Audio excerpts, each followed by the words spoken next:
She was the child, wife, and mother of kings, the sole surviving legitimate heir of Henry I, and the woman who should have been Queen of England. So where did it all go wrong for Empress Matilda? Why is she remembered only as the almost queen, and how did her claim to the throne cause a civil war in the land of her birth? This is History Calling, where I bring you new videos every week on all aspects of the past, and today we're going to discuss how Empress Matilda lost the throne.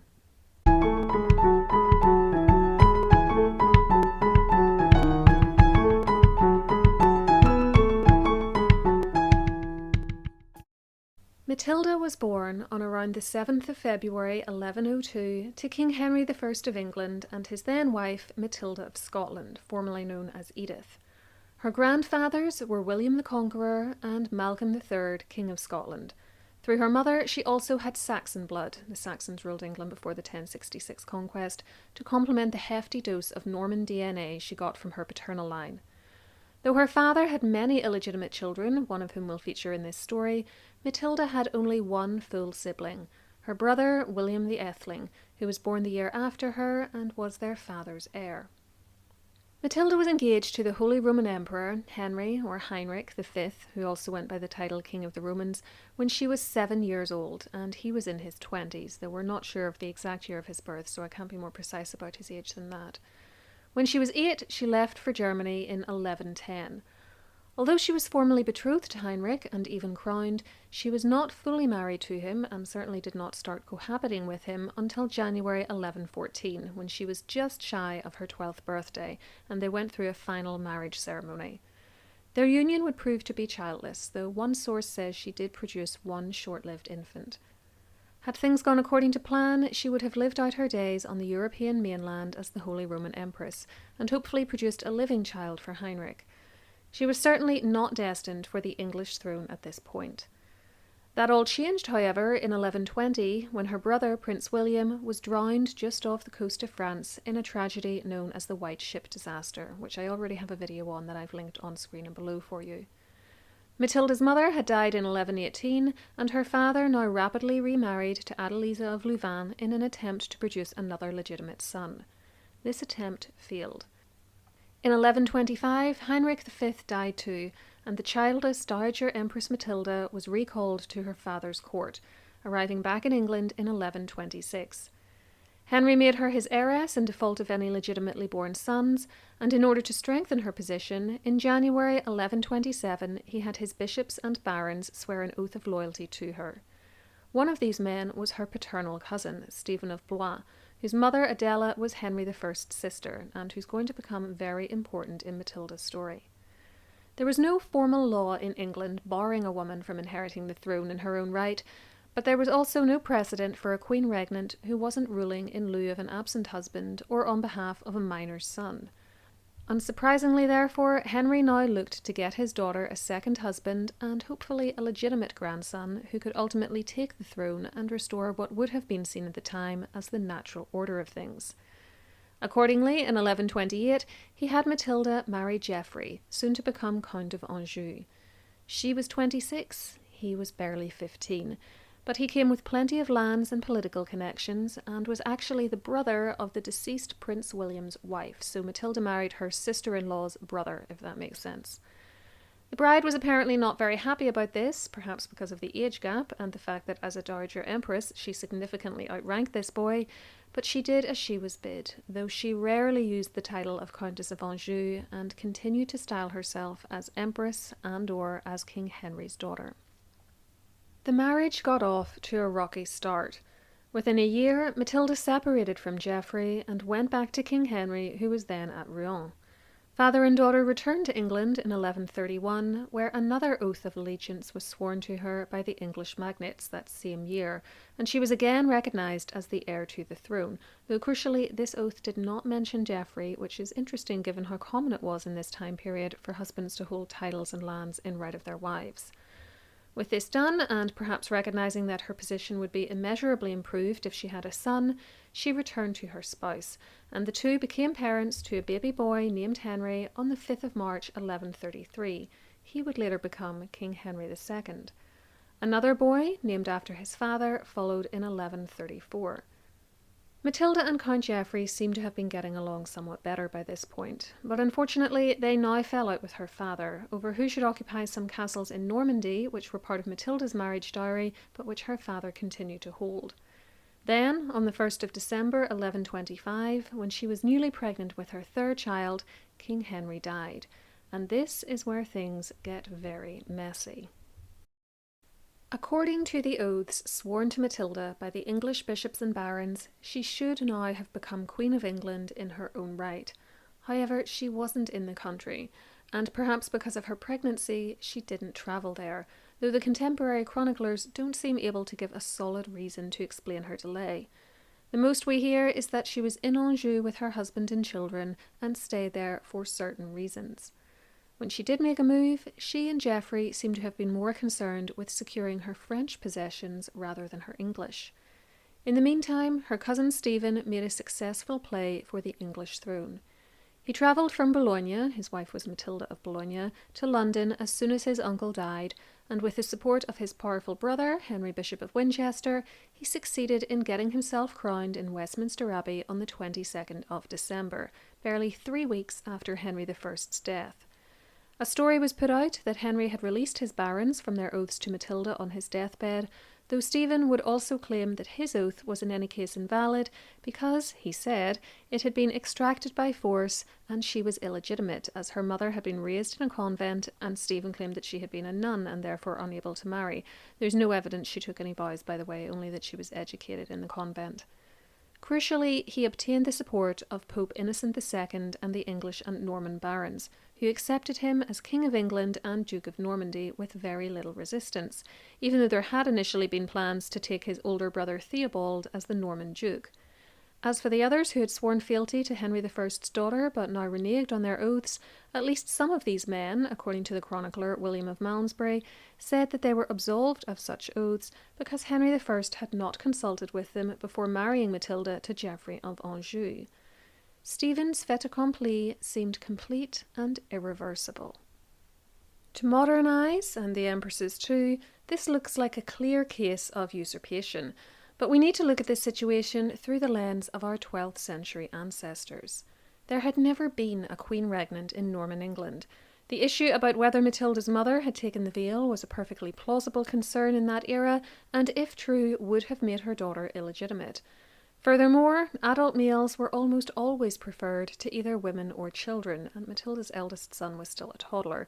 And as I've said, no oaths had ever been sworn to Count Geoffrey, so it was difficult for him to claim his wife's English inheritance on her behalf, though it must be said he was always more interested in her French lands anyway. We are so used to the idea of historical male primogeniture, whereby legitimate children automatically inherited, with boys taking precedence over girls, that it's easy to forget that this idea was in its infancy in this period. William the Conqueror was illegitimate, and Matilda's own father had actually been the Conqueror's fourth son, who took the throne at the expense of the potential claim of his eldest brother's son, who was called William Clito. If we were sticking to later ideas of male primogeniture, then Henry I was the usurper, and his daughter never had any claim to begin with.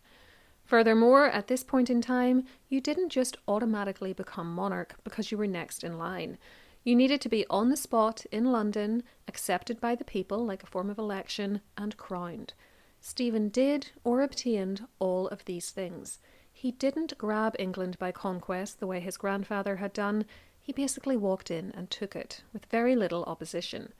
Matilda made no effort to do the same for literally years, ensuring that when she did finally make her move, she was very much on the back foot. As the old saying goes, possession is 9/10 of the law, and Stephen was in possession.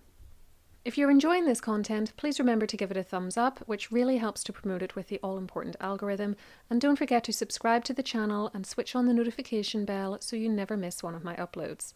Check out the links in the description box too for my social media and Patreon sites. By the 1130s, support for the king was starting to wane, as he failed to keep some of his promises to the barons and the church, and was either stripping them of some of their wealth or refusing to give them expected favours.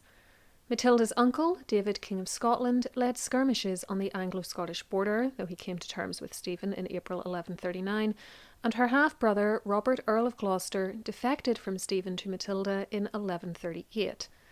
Perhaps it was only because she now sensed her cousin's weakness that the Empress finally began to make serious moves to take the English throne. She appealed to the Pope in 1139 to declare her Queen of England, but he failed to come to a determination on the case, and the situation continued, with Stephen on the throne and Matilda claiming he was a usurper.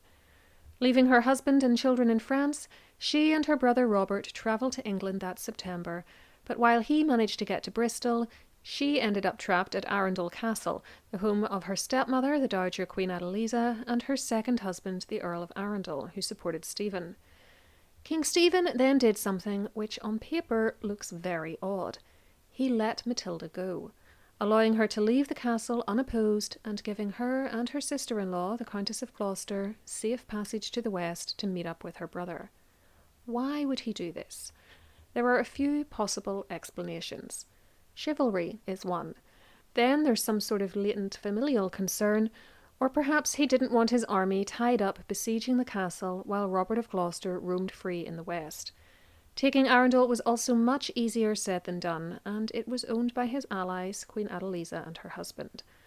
With hindsight, it's easy to say that the smart thing to do would have been to either kill or imprison Matilda, and perhaps in later years he wished he'd taken one of these two options. But in fairness to Stephen, the situation was more complicated than that. Letting his cousin go, however, caused much greater problems in the long run.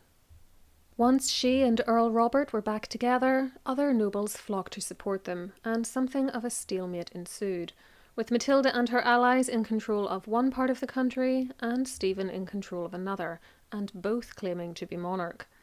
Matilda issued writs as queen, granted patronage, and even had coinage minted, just as Stephen did. These two potential sovereigns and two sources of royal power stopped there from being any unified centre of power in England, and the political instability which now ensued is known as the Anarchy. It shouldn't have lasted all that long, however, for in 1141 something happened which ought to have tipped the balance of power decisively in Matilda's favour and resolved the whole situation. At the Battle of Lincoln, between Stephen and his forces and those of Robert of Gloucester, the king was captured. This was Matilda's moment. With her cousin in her power, and some contemporary sources say she actually kept him in fetters during part of his imprisonment, she should have been able to take the crown, but there were certain formalities to be gone through in order to do so. She would need the cities of Winchester and London to open their gates to her, and as I've already mentioned, she would need a valid coronation carried out by the church. At first, all went well. Her cousin, Henry, Bishop of Winchester, who was a papal legate and Stephen's brother, defected to her side once she'd promised to consult with him on all major matters concerning the kingdom, and she was accepted as Lady of England and of Normandy at a legatine council which he presided over at Winchester on the 7th of April. The Archbishop of Canterbury refused to support her, but Stephen told his followers that they had his permission to submit to Matilda, and she seemed to be on a sure path to the throne. Indeed, in every practical way, she was the reigning Queen Regnant of England, even if the final formalities had yet to be gone through. London allowed her to enter the city, and plans were afoot to crown her in Westminster Abbey. Then it all went wrong. Matilda had never had full support amongst the English nobles, with her power base remaining mostly in the west, and some only defected to her side for a short time before redeclaring their allegiance to Stephen. Stephen's wife, Matilda of Bologna, who, fun fact, was also Empress Matilda's first cousin, was a formidable enemy too, with an army of her own, and she was pressing for her husband's release, though I don't know if they ever had the dramatic begging on her knees moment that we see in this later imagined image of the two. The Pope threw his support behind Stephen too, which was a major problem in pre-Reformation England. Finally, Empress Matilda's personality and actions grated with those who would now need to serve her. She was seen as arrogant and unwomanly. It was the 12th century, remember, so sexism was rife, with one pro-Stephen chronicler writing that during the spring of 1141 she, quote, elated with pride, assumed an air of extreme haughtiness. Instead of the gentle and graceful manners becoming her sex, she carried herself arrogantly. Her language became imperious, and she took measures for being shortly declared Queen of England and honoured by the royal title in the capital of her lord, meaning Stephen. This writer also accused her of treating those she needed as allies with coldness, taking their lands and money from them and demanding taxes from the already fiscally exhausted citizens of London, despite their pleas for leniency. The Worcester Chronicler, meanwhile, says that Londoners had asked to live under the laws of Edward the Confessor rather than the much harsher regime of Henry I, but Matilda refused them. Even those writers favourable to the Empress admitted that her high-handed attitude and lack of diplomacy ensured she was far from popular with many of her subjects. And so it is perhaps not too surprising that in this atmosphere, when she went to Westminster to be crowned in late June, the city's populace rounded on her. They joined forces with the other Queen Matilda, Stephen's wife, whose soldiers were just across the River Thames, and drove the Empress from the city, forcing her to retreat to Oxford, then Gloucester. Her group of supporters then disintegrated. Some defected back to Stephen, including Henry, Bishop of Winchester, and when Empress Matilda's forces attacked his castle in late July, he was aided by Queen Matilda, among others, eventually forcing the Empress to retreat. Her brother, Robert, Earl of Gloucester, was taken prisoner on the 14th of September, and his release was only secured by swapping him for the king, who was out of prison and back in power on the 1st of November 1141. Matilda now installed herself in Oxford and sent her brother Robert to France in mid-1142 to seek assistance from her husband. Before any help could come, however, Stephen attacked the castle in which his cousin was staying, and she was forced to make a desperate and legendary escape. It was now December, and the ground was covered in snow, probably not something you'd see in modern England thanks to climate change. Dressed all in white as a kind of camouflage, Matilda and just 3 or 4 of her knights managed to sneak out of the building. Some say they exited by a postern gate, others that she was lowered down the walls on a rope. Either way, she then had to walk across the frozen Thames, then travel on to Abingdon. From there, she made her way to her ally Brian Fitzcount and went to Wiltshire, where she set up base in the Bishop of Salisbury's seat, Devizes Castle. The castle, as Matilda knew it, is long gone, unfortunately, but this replacement now exists on the site. Neither she nor Stephen could beat each other now, and according to historian Marjorie Chibnall, Matilda's objective became securing England for her eldest son Henry, who was shuttling between her, his uncle Robert of Gloucester, and his father back in Normandy, and whose name Matilda started including in her royal charters from the mid-1140s on. She stayed in England until 1148, issuing decrees and minting coinage, while the anarchy continued with baronial infights, and neither she nor her rival were able to exercise full royal power over the whole country. By that year, her husband had succeeded in wresting Normandy from Stephen, with Geoffrey declared its duke in 1144, and she lost one of her greatest allies, her brother Robert, when he died in 1147. Furthermore, the Pope was demanding that she vacate the bishop's castle, and her son Henry was now old enough to fight for his rights to the throne himself. Matilda therefore returned to Normandy to the husband and children she hadn't seen in nearly a decade, and stopped using the title of Lady of the English. Her personal fight for the throne was over, and she stayed in mainland Europe for the rest of her life, helping her husband and son manage their business, acting on their behalf when they were absent, and offering advice on occasion. The fight for the English throne was now taken up by young Henry, whose father died in 1151, though he had already invested Normandy in his firstborn back in 1149. Still only a teenager, the new Duke of Normandy and Count of Anjou then greatly magnified his continental power base by marrying the heiress and ex-wife of the King of France, Eleanor of Aquitaine, in 1152. In January 1153, he invaded England, where King Stephen had to that point been making plans for his eldest son Eustace to succeed him. These were already looking optimistic, though, as support swung towards Henry, and any hope of a King Eustace was finished when the young man died in August 1153. Though Stephen did have a younger son, there doesn't seem to have been any real talk of him inheriting England. Instead, at long last, after years of anarchy, Stephen and Matilda's son came to peace terms. Henry's mother would never be Queen of England, But Stephen agreed to adopt Henry as his heir, provided that he could remain king for life and that his actual son William was allowed to keep all the lands Stephen had owned before he became king, as well as those obtained through his, William's, marriage. Henry didn't have long to wait for his inheritance. On the 25th of October 1154, King Stephen died, and his new heir, who was then in mainland Europe, arrived back in England on the 8th of December and inherited the country without issue. He and Eleanor were crowned at Westminster on the 19th. The anarchy was finally over, and Matilda could take comfort from the fact that though she had not succeeded in getting and holding the throne, her descendants would nevertheless sit on it. The Dowager Empress and would-be Queen lived out her days in Normandy and died in 1167, aged 65. She was buried in front of the high altar in the Abbey of Bec. So why did Matilda lose the throne of England? Well, I think it was a combination of her gender, the fact that there was an adult male rival on the scene who seized the opportunity to take the throne in an era when male monarchs were preferred, and last but not least, her abrasive personality and unwillingness to play the political game in 1141. Had she displayed greater magnanimity in the run-up to her coronation and made some concessions to those whose support she needed, she might well have succeeded in getting her heart's desire. But she did not. Historian David Crouch cautions against just using Matilda's sex to explain her lost crown as well, noting the generally favourable reports given by contemporary chroniclers on Queen Matilda, Stephen's wife. She was also in control of an army and was acting well beyond the realms of what women usually did, but she managed to avoid offending her allies and potential allies, and was an effective military general and propagandist who could play on Empress Matilda's feelings and her controversial decision to literally keep Stephen in chains. I'd be interested to hear what you think, though, about why this almost Queen of England never quite made it to her father's throne.